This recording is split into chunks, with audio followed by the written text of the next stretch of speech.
at one time? In the clean sphere at S4, I was privileged to interact with a single one, jrod. Mm-hmm. His personal name, which is only carried between he and his parents, is Kaela. His personal name was not known to or transmitted into his culture because they are essentially numerologists. Same kind of numbers that we use?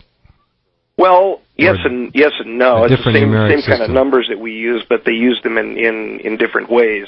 Mm-hmm. And they also compact and diffuse various different number systems to communicate with one another. Okay, telepathically or in an auditory sense?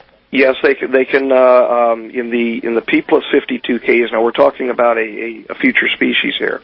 In the P plus 52,000 year species, they had basically gone to telepathy alone, and in that case, they had a specialized organ, if you will, developed on their brain, which would allow them to entrain to one another.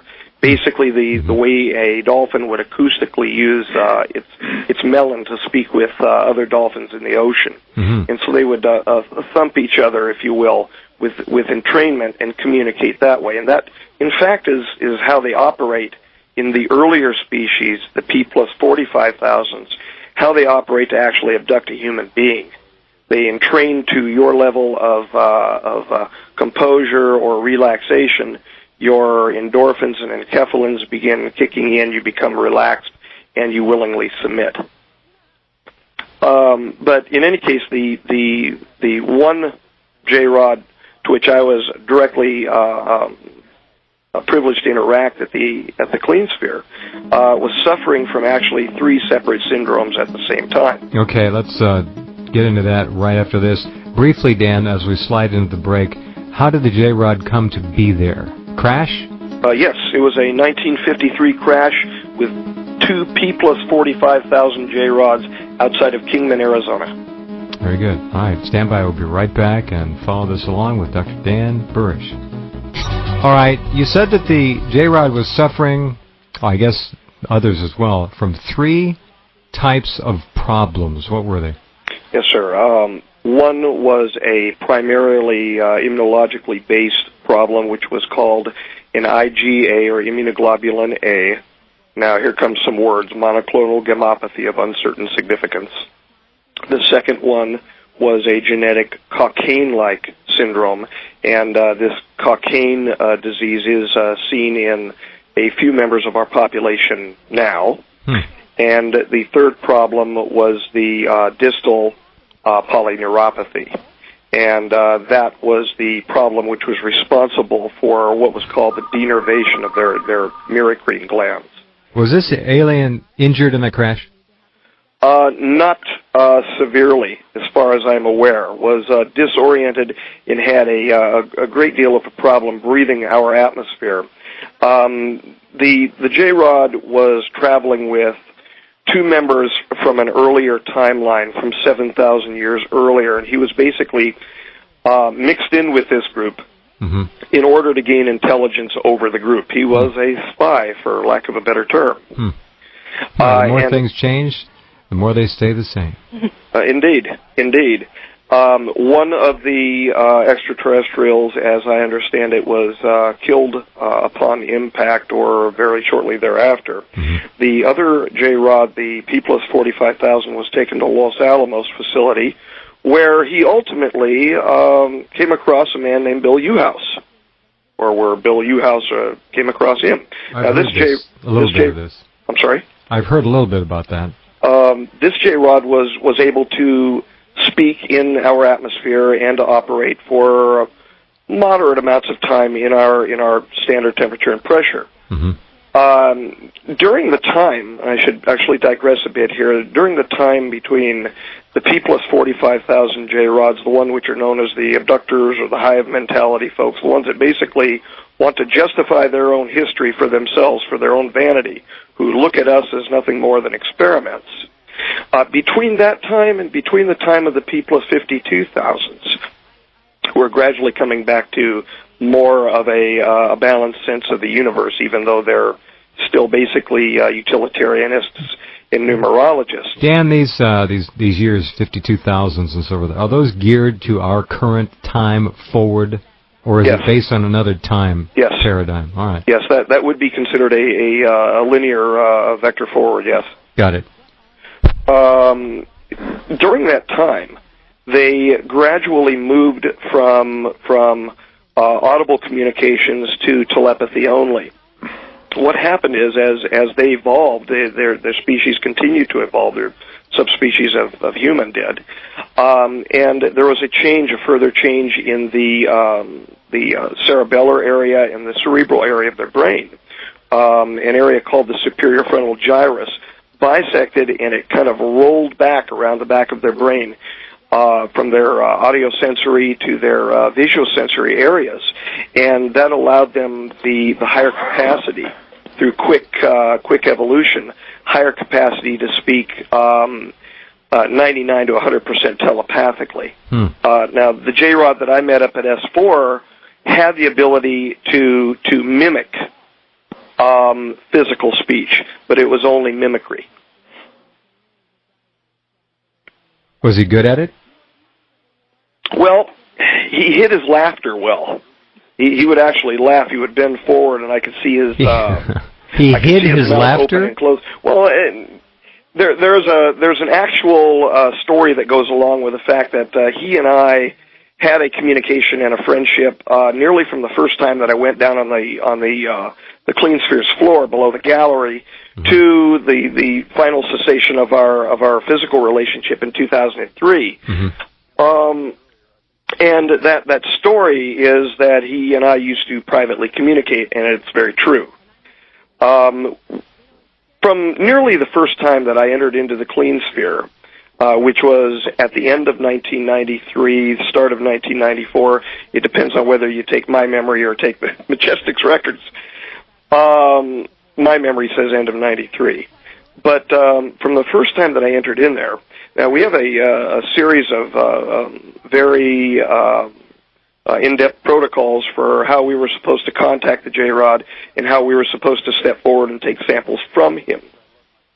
One of those protocols was upon entry past the gantry into the actual Clean Sphere, and the closing of the door and the pressurizations for our operation inside the Clean Sphere, that I was supposed to step over to the right, and in the Clean Sphere glass there would be projected a teleprompter image of a human being holding his right hand up. I was supposed to step in front of that teleprompter image, hold my right hand up, and whereupon the jrod was supposed to understand that I was a friendly human being and not there to hurt him. Meanwhile, he and I were already joking back and forth. Really? He said, "I know you're not going to hurt me." And I said, "No, I'm here to take a sample." And he said, "What is your name?" And I told him what my name was, and he said, "Then you're the one I remember." And we got on very well. Did your superiors, I guess I could call them that, did your superiors know this kind of communication was going on at that time? Did you keep it quiet? They knew, and I kept as much of it quiet as what I could. Is this a male or a female? Did they have male? All right. Was he a prisoner of war or a prisoner otherwise? Yes. After he was taken over to the S4 facility after crash, there came to be a schism, if you will, between the Sigma unit within Majestic, then still the Majestic 12, and the various intelligences, and that schism occurred between we and the P plus 45,000 jrods. We believing that he was a P plus 45,000 jrod because that's how he was billed when he was coming here, was then placed under lockdown, and that is actually the origin from whence he began calling himself captive. Were these ETs viewed as threatening visitors to the planet by other elements of the government, not necessarily MJ-12, but the military? Yes. Were they reviewed as a threat? Oh, yes. All right. Absolutely. And the military still regards them as a threat. Was he on a scout craft or a primary? Well, no, this was a diplomatic exchange vehicle. Oh. They were here for information exchange, and the primary mission that they were here for was actually fulfilled between Mr. Uhouse and the jrod over at Los Alamos. That had to do with the back engineering or alien reproduction vehicles. Very good. All right, stand by if you would, Dan. We'll pause and come right back. Yes. Dr. Dan Burisch, scientist and a man who worked with an ET at Area 51 at S4. All right, let's go back to the story, Dan. Go right ahead. Okay. I should indicate that I think we left hanging there. Excuse me, I didn't mean to interrupt, but people were saying samples to me in email. What about samples? So we're going to go back to that in just a minute. Okay. And what I'd like to indicate is the difficulty that we were facing involving the three associated pathologies involving this jrod. Not only were we dealing with just an analogous pathophysiology in the jrod, this was a truly to us an alien situation. Our normal chromosomal pairs that we have in our body had been reduced by the time of the P plus 52,000 jrod Kaela to 19 pairs, and that would be only 18 pairs of autosomal and 1 pair of sex chromosomes. And they were reduced by combinations of the combining of genetic material through what are called Robertsonian translocations. So what we would think would be, for instance, chromosome number 4 in the present human being would actually be a combination of chromosome number 4 and chromosome number 8 in the jrod. So we basically had to reinvent the wheel in dealing with the jrod. Okay. And the samples that were taken from the jrod. Now you were sent in there to collect physical samples from this living being who was being held a prisoner. Right. I was sent in to remove distal, peripheral nerve samples because the jrod was undergoing what was called a Wallerian form of degeneration of the nerves. And so what I had is something called a pin system, or a pressurized induction needle system, which had small compartment vessels, if you will, on them that I could plug in, inject the needle into the periphery of the arm of the jrod, and fire it looked like a little gun, basically. Fire the gun by pulling the trigger, and that would cause a suction, if you will, of a small amount of material into a vial, a small vessel. That vial could then be removed from the pin system, placed into a port at the near the gantry area for the clean sphere, and it would be sent up one floor into our cell culture area up on level 3. The peculiarity of removing these samples was that whatever I was doing on the jrod, I was feeling.